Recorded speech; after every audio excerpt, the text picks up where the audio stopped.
सभी को मेरा नमस्कार। मैं आज की क्लास में आप लोगों के लेकर आया हूं बहुत ही महत्वपूर्ण टॉपिक आपके भारतीय प्राचीन इतिहास का, जिसका नाम है मौर्य वंश। तो आज हम डिस्कस करेंगे किस वंश को? मौर्य वंश को। इस मौर्य वंश में हम ये देखेंगे कि इस मौर्य वंश की शुरुआत कैसे होती है, इस मौर्य वंश में कौन कौन शासक आते हैं और उन शासकों ने कैसे कैसे भारत के इतिहास में अपना योगदान दिया, और उनके माध्यम द्वारा उनके द्वारा किए गए उन कामों को भी देखेंगे जो हमारे एग्जाम के लिए बहुत ही महत्वपूर्ण है। ठीक, तो इस मौर्य वंश की अगर आपसे स्टार्टिंग पूछे कब हुई, तो अभी हमने देखा 323 बीसी में इसकी जो है स्टार्टिंग होती है इस मौर्य वंश की, और लगभग 185 बीसी तक ये वंश रहता है। बीसी को अगर हिंदी में देखें तो इसको कहते हैं ईसा पूर्व। यहां तक बात समझ में आई?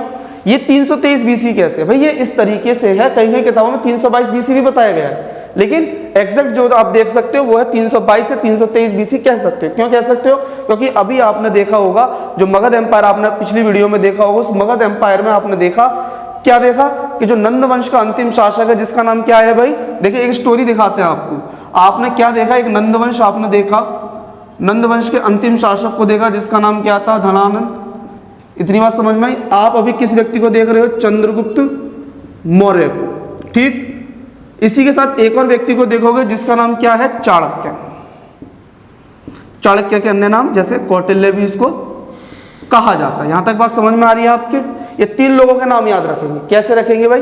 भाई इसलिए रखना पड़ेगा कि चाणक्य क्या करेगा, धनानंद के पास जाएगा। वो इसलिए जाएगा क्योंकि अभी आपने एक टॉपिक है उसको भी हम देखेंगे, उसका नाम है भारत में यूनानियों का आक्रमण। उसी यूनानी आक्रमण में एक व्यक्ति एक भारत आता है जिसका नाम है सिकंदर। जब सिकंदर भारत पर अटैक करने के लिए आता है तो चाणक्य क्या करता है? धनानंद के पास जाता है। वो ये कहता है कि सिकंदर ने भारत पर अटैक कर दिया है, तो भारत के जो शासक हो वो एकत्रित हो जाए और उसको यहाँ से भगाने में उसकी क्या करें, सब लोग एकत्र हो जाएं, एक हो जाएं।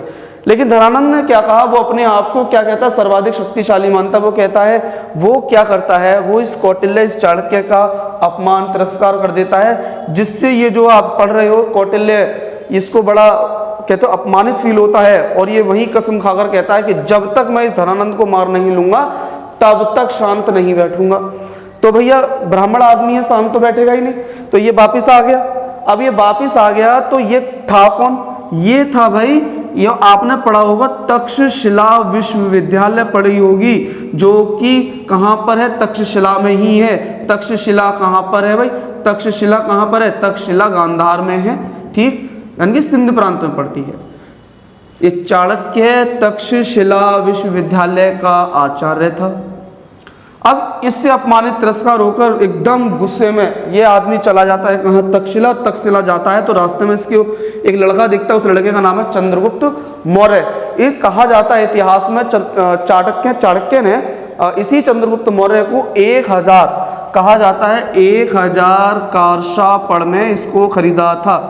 ठीक, इसको भी इसने खरीदा था, और खरीदने के बाद कथा इस तरीके से है कि ये व्यक्ति कह सकते हैं ना, एक खेल खेल रहा था, उसमें ये राजा बना हुआ था। ऐसा कोई इसने न्याय किया होगा जिसे देखकर चाणक्य को लगा कि हाँ इस व्यक्ति में वो योग्यता है जो इसे एक शासक के रूप में दिखाई दी। किसको? चाणक्य को। किसके अंदर दिखाई दी?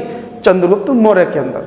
ठीक, तो इसको खरीदकर ये अपने साथ तक्षशिला विश्वविद्यालय ले गया, और जब वहां ले गया उसको पूर्ण योग्य शासक बनाने की पूरी, उसको युद्ध करना सिखाया, युद्ध करने के कौशल, नीति, रणनीतियों को सिखाया, उसको शिक्षित किया। इसके साथ साथ उसको तैयार करके पूर्ण रूप से किसके पास ले गया?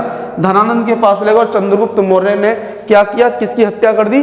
धनानंद की हत्या कर दी, और नंद वंश का अंत कर दिया, और एक नए वंश की स्थापना की। उस वंश का नाम क्या है? मौर्य वंश। तो यहां तक आप लोगों को यह चीज समझ में आई होगी कि कैसे इस मौर्य वंश की स्थापना हुई है। ठीक, अब आगे हम देखेंगे क्या?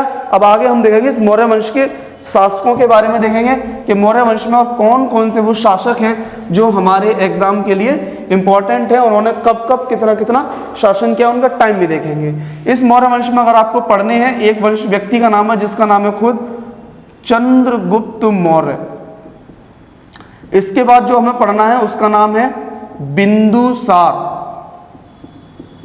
और इसके बाद जो व्यक्ति है जिसका नाम है अशोक। ठीक, अब पूछे चंद्रगुप्त मौर्य कब बैठा? चंद्रगुप्त मौर्य 323 बीसी से 298 ईसा पूर्व तक शासन करता है। बिंदुसार की पूछे तो ये 298 ईसा पूर्व से यानी कि बीसी से 273 ईसा पूर्व तक शासन करता है।